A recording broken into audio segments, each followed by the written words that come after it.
following the news that the King has been diagnosed with a form of cancer. In this statement, during the King's recent hospital procedure for benign prostate enlargement, a separate issue of concern was noted.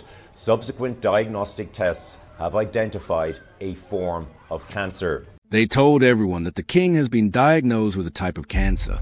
In this statement, a different problem of concern was brought up during the King's recent hospital procedure for benign prostate enlargement. More tests have since shown that it is a type of cancer. It's February 5th, 2024. The world stops in its tracks when Buckingham Palace issues a statement. King Charles III has cancer. He is the current King of the UK, the leader of the Commonwealth, and the man who has been waiting his whole life to take the crown. The House didn't say this, though. What kind? Not the stage, not the outlook, not which organ it was in, not how far it had spread, not anything, not even cancer. There was something strange that happened in the months and years after that. Almost nothing was heard in the House. Short, carefully worded comments, controlled looks, and smiles on carefully chosen balconies were all ways that people communicated. Not only was the King being kept from the people, but it looked like he was also being kept from the truth. There was a huge medical secret kept by the most powerful royal institution in the world for more than 2 years. People all over the world were wondering, what does King Charles really have? How bad is it? And why is the palace so determined that we never find out? Well, stay with me because something amazing has happened in the last few weeks. Royal insiders, medical reporters, and people in the palace circle have started talking. And what they are revealing is more dramatic, more complex, and frankly more astonishing than anything the palace ever wanted you to know. This is a story they tried to bury, and today we're pulling it into the light. The day everything changed. To understand where we are right now in May 2026, you need to go back to the beginning, because this story doesn't start in February 2024. It actually starts much earlier. King Charles III had been on the throne for just over a year when the first alarm bells rang. In I Snorts, January 2024, Buckingham Palace announced that the King would be undergoing corrective procedure for an enlarged prostate, a common condition in men of his age. They were very quick to reassure the public. It was benign, routine, nothing to worry about, except the palace lied by omission. Because while surgeons were treating that enlarged prostate, they found something else. Something that wasn't on the original agenda. Something that made every doctor in that room go very, very quiet. Just weeks later, in February 2024, the palace issued a second statement. They confirmed that during the King's prostate treatment, a separate issue of concern was noted. King Charles had been diagnosed with cancer. The type undisclosed, the stage unknown, the prognosis not shared. Now, stop and think about that for a second.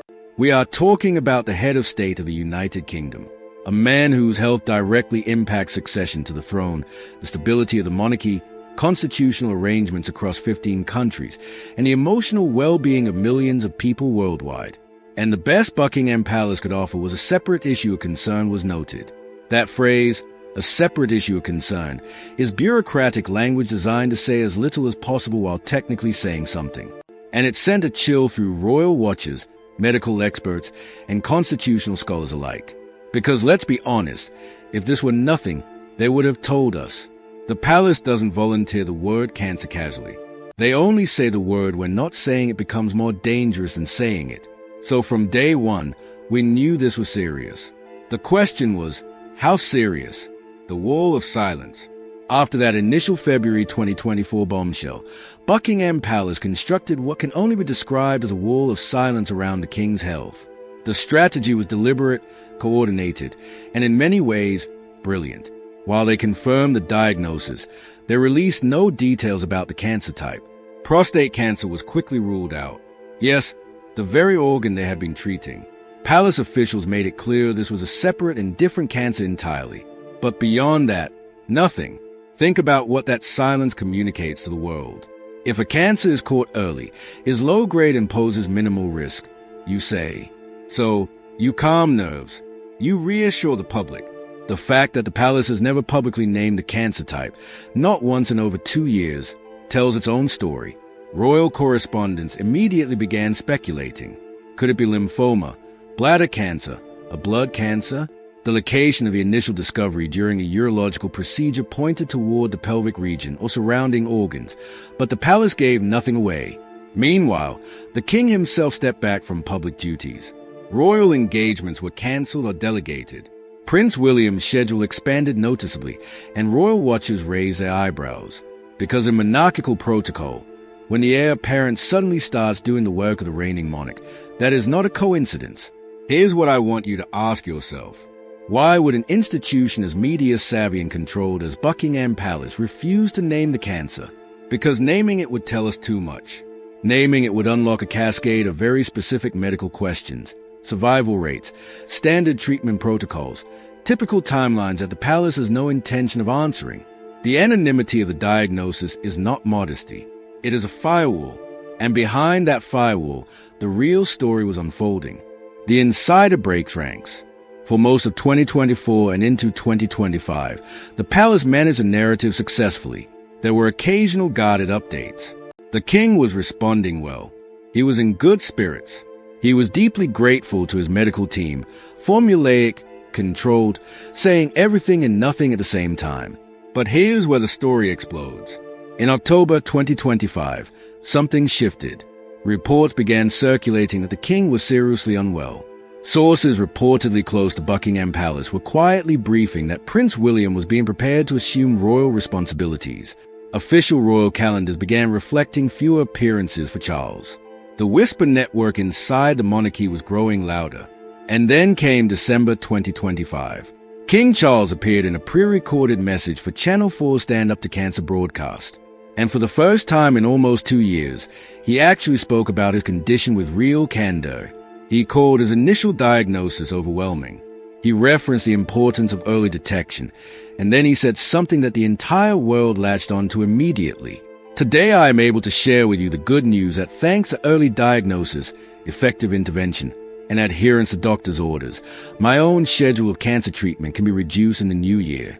Reduced, not eliminated, not cured, not in remission, reduced. The palace then clarified that the king was moving into what they called a precautionary phase of treatment, but stressed that he had not yet been considered officially in remission. That statement, carefully paused, reveals everything. He is better than he was, but he is not well. He is, snort, being managed, not cured. Now, here's where it gets truly extraordinary. Fast forward to April 30th, 2026. King Charles and Queen Camilla have just completed a high-profile, jam-packed 4-day state visit to the United States. Meetings with President Trump, a trip to New York, state dinners, public appearances. The king appeared by all accounts energized, sharp, engaged, nothing like the frail, diminished figure many had feared. On the final day of that U.S. visit, royal editor and founder of The Royalist, Tom Sykes, appeared on the Daily Beast podcast, and what he said sent shockwaves through the royal press corps. According to Sykes, a man with deep, incredible connections inside palace circles, King Charles had been receiving what he described as an incredibly novel and very, very expensive combination of immunotherapy and INA drugs. Absolutely cutting-edge experimental stuff. Read that again. Experimental, INA-based, a combination nobody outside the king's private medical circle was supposed to know about. Sykes went further. He said the doctors treating the king were incredibly impressed at how the treatment has worked, and that within the palace, among the king's family, and within his inner circle, there was now a great deal of optimism that the king can carry on for many, many years. Hence, this was not a vague reassurance. This was a specific, detailed revelation about a secret medical protocol that Buckingham Palace had gone to extraordinary lengths to conceal. And it came from one of the most credible royal insiders in British journalism. The palace, they did not confirm the details. They offered no comment. But, and this is crucial, they did not deny it either. The RNA of treatment. What is it and why does it matter? Now, I know what you're thinking. RNA drugs, immunotherapy. What does any of that actually mean? Why does it matter? And why is this significant enough to cause quiet panic inside palace walls? Snorts, me break this down for you. Because understanding the treatment is understanding the secret. For most of modern medical history, cancer treatment meant one of three things: surgery, chemotherapy, or radiation.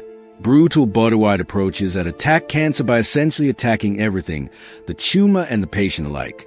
But in the last decade, a revolution has been quietly building in oncology. Immunotherapy, using the body's own immune system to identify and destroy cancer cells, has transformed outcomes for certain cancers in ways that were previously unimaginable. Cancers that were essentially a death sentence 20 years ago are now being managed long-term and in some cases eliminated entirely. And then there's the RNA-based cancer vaccine. This is a genuinely cutting edge. You may remember the mRNA technology that powered the COVID-19 vaccines, the Pfizer and Moderna shots. Well, that same fundamental technology is now being adapted to fight cancer. Pharmaceutical giants like BioNTech and Moderna are in advanced trials for personalized mRNA cancer vaccines that teach the immune system to recognize specific cancer mutations unique to each patient's tumor. These are not cheap. They are not widely available. They are not in most cases publicly accessible. They exist primarily in elite clinical trial settings or through private medical arrangements that most people on Earth could never access. But a reigning king, a patient whose medical care is managed at the highest level with essentially unlimited resources, that patient could access them. And according to Tom Sykes, that is exactly what happened. The implications are enormous because if King Charles had been receiving a personalized RNA-based cancer vaccine in combination with immunotherapy, and if it is genuinely working, then he is not merely a cancer patient. He is arguably on the front line of medical history. He is one of the first heads of state to be treated with a technology that most of the world is only just beginning to hear about, and the palace kept all of it secret. Why? Think about it. If it leaked before the results were clear, the public fear would be overwhelming. If the treatment failed, the implications for succession, for stability, for public confidence in the monarchy would be catastrophic. They couldn't afford a failed experiment to become a headline. So, they said nothing and hoped that silence was enough. It wasn't. The palace panicked.